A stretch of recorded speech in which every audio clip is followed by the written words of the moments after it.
Hi, I'm Deb Floyd. This is my extra credit project for food chemistry. I would like to start with my textbook examples.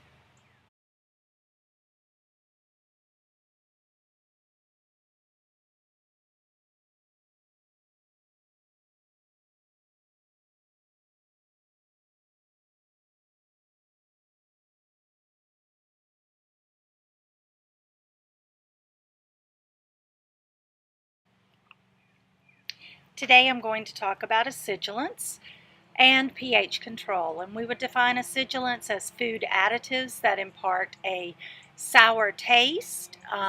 They can be used for many different reasons, and they are excellent preservatives.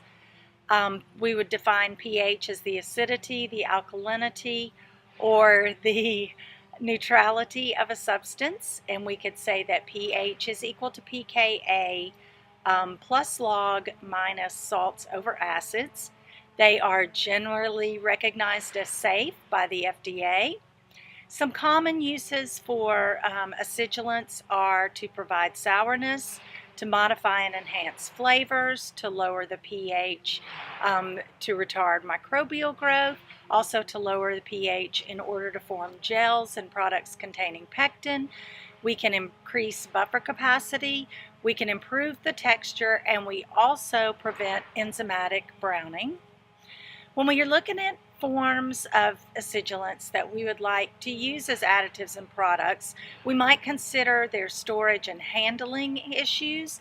If they're liquid or dry, for instance, if you wanted a liquid product, acetic acid, lactic acid, phosphoric acid might be a good route to take. They are available in dry forms, but they are more expensive. We also want to look at combination of acids with similar characteristics and qualities, as well as their solubility. Some common acidulants that we use are acetic acid. We associate that with a pungent smell. It's commonly in pickling. We associate it with vinegar. And it's an excellent preservative in preventing microbial growth. Another one we might look at is citric acid. We commonly say that citric acid has a lemony flavor. It is a great antioxidant. It imparts a sharp flavor in like soft drinks. Used to stabilize emulsions, and we can now produce it through fermentation processes.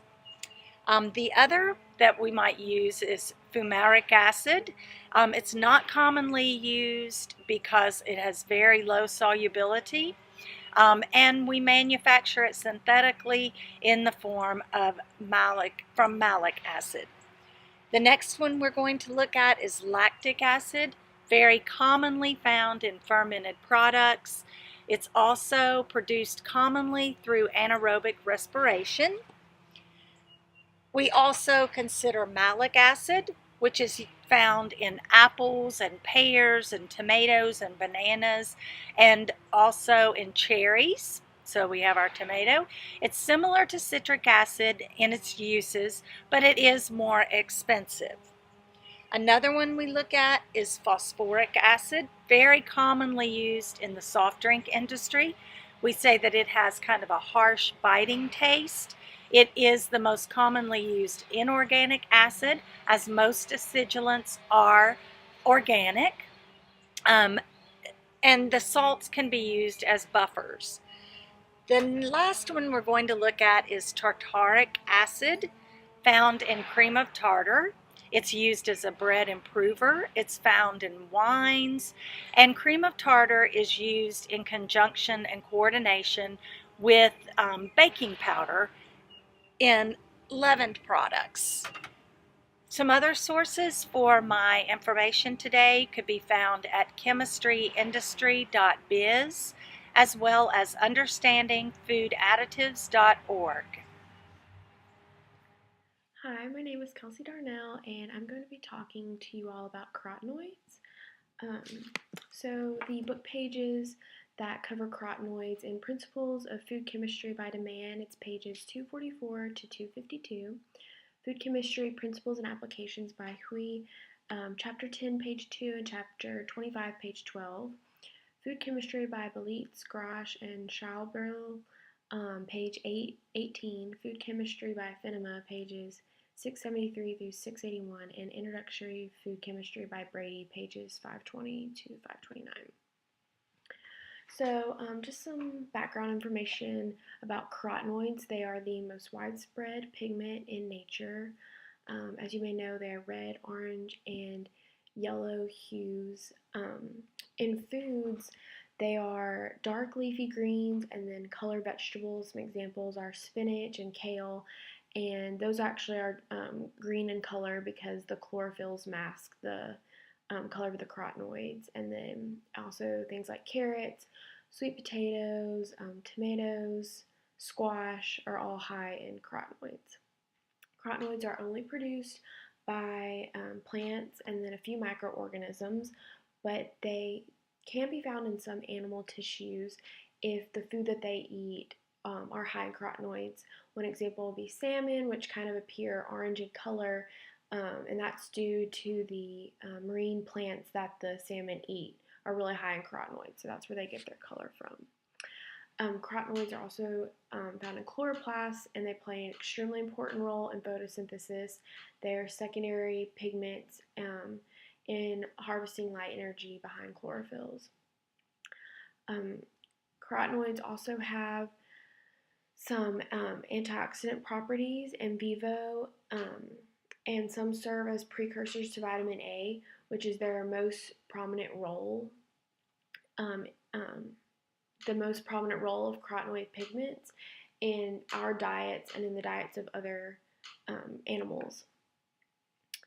And for example, beta carotene possesses the most pro-vitamin A activity because of its 2 beta ion rings.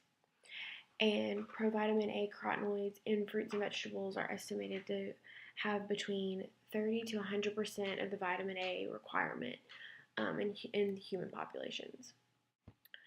So carotenoids are polyene hydrocarbons biosynthesized from 8 isoprene units and have a 40 carbon skeleton. And they're divided into 2 classes, which are keratines and xanthophylls, and keratines are hydrocarbons and xanthophylls are oxygenated. Some important structural characteristics to note are whether or not there's a presence or absence of oxygen, if there's an alpha or beta ion ring, the number of conjugated double bonds, and whether or not it's cis or trans formation.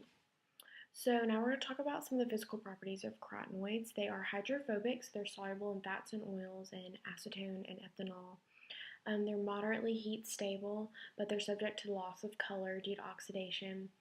And the color is actually a result of the conjugated double bond system. So the more conjugated double bonds present, the more red the hue. Next, the chemical properties.